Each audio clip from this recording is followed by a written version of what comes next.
Siapa yang menyangka, setelah diberi bantuan dari berbagai pihak, warga Aceh malah memberontak mengibarkan bendera bulan bintang, tanda ingin merdeka dari Indonesia. Jadi, ada sekelompok anggota GAM atau Gerakan Aceh Merdeka yang melakukan konvoi dan menyuarakan bahwa Aceh harus segera merdeka dari Indonesia. Mereka berkata dengan lantang bahwa Indonesia tidak memberikan bantuan apapun terhadap orang Aceh. Padahal nyatanya, dari pemerintah maupun rakyatnya sudah memberikan bantuan sebegitu besarnya. Karena itulah, banyak netizen yang berkomentar negatif soal warga Aceh ini. Kalau menurut kalian, salah siapa sebenarnya? Apakah negara kurang hadir? Dan pantaskah warga Aceh melakukan hal seperti itu? Tulis pendapat kalian di kolom komentar dan jangan lupa di-follow. 15 Agustus, kata tanggalnya, zikir bergema, doa untuk bangsa, dari masjid, dari hati, dari seluruh penjuru, Aceh bangkit bersatu, jangan pernah ragu.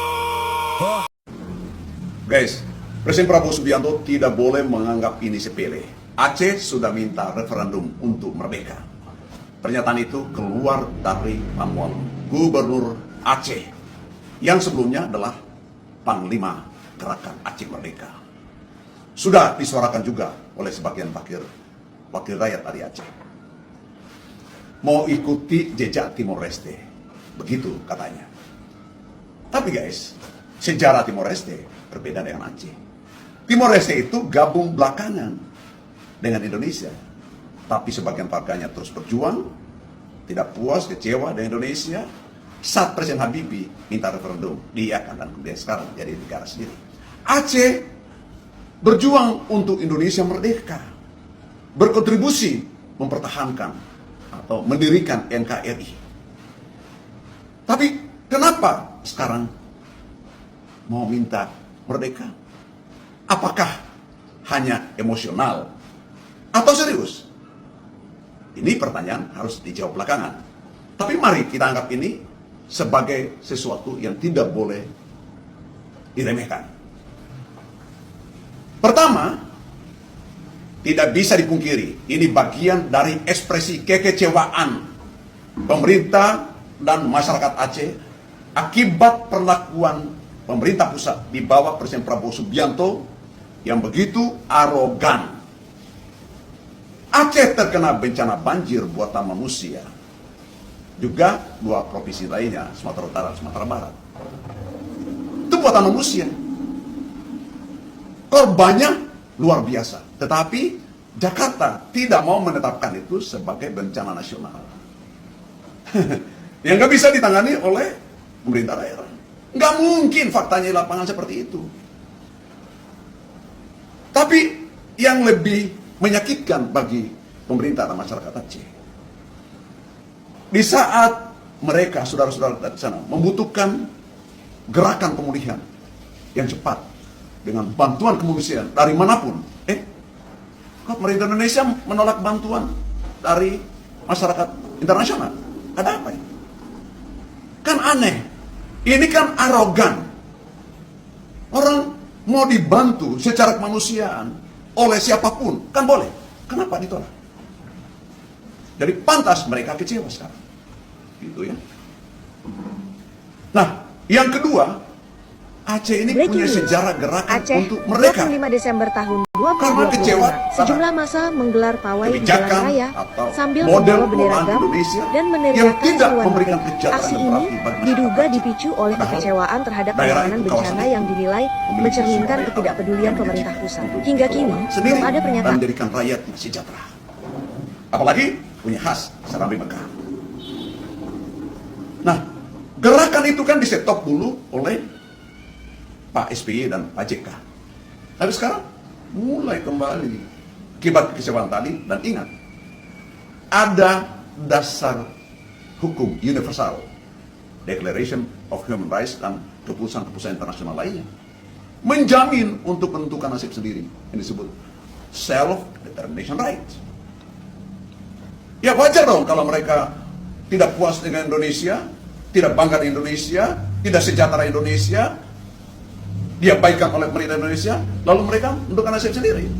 Dan itu sah-sah saja. Lihat aja misalnya, Kosovo bisa dari Serbia, Montenegro bisa dari Serbia, negara-negara kecil itu, tapi diakui.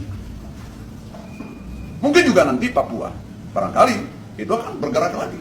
Kalau perlakuan Jakarta yang hanya kebijakan-kebijakannya itu memberi keuntungan pada para oligarki, memperkaya mereka, sementara hak-hak rakyat diabaikan untuk sejahtera. Yang kaya kan hanya kelompok oligarki dan para pejabat yang beri lisensi untuk mereka. Begitu kan? Jujur saja.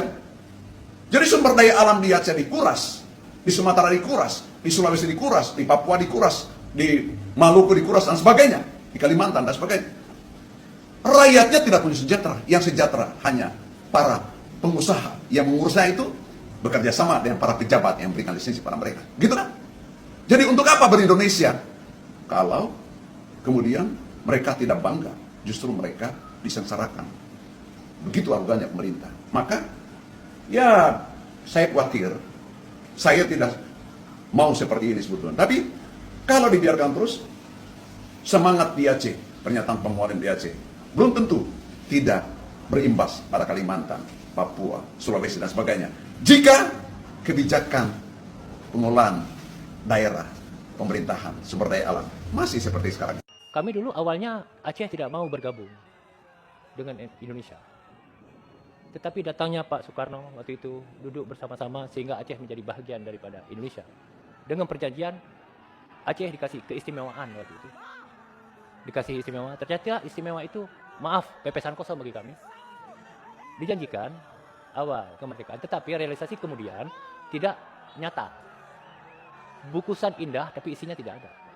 Akhirnya terjadi gejolak yang disebut DITI. Setelah berkecamuk perang pasca kemerdekaan itu yang disebut DITI di Aceh, hampir sama dengan kejadian kemarin juga. Banyak korban, banyak nyawa, banyak harta yang korban. Terjadilah perjanjian perdamaian yang disebut waktu itu pada tahun 19 kalau tidak salah 57 yang disebut dengan perjanjian Ikrar Lamtih. Itu perjanjian kedua sebenarnya. Ada perjanjian pertama antara Daud Bereh dengan Soekarno. Itu perjanjian pertama. Ternyata perjanjian pertama itu gagal. Setelah gagal, terjadi gejolak yang disebut gejolak DITI.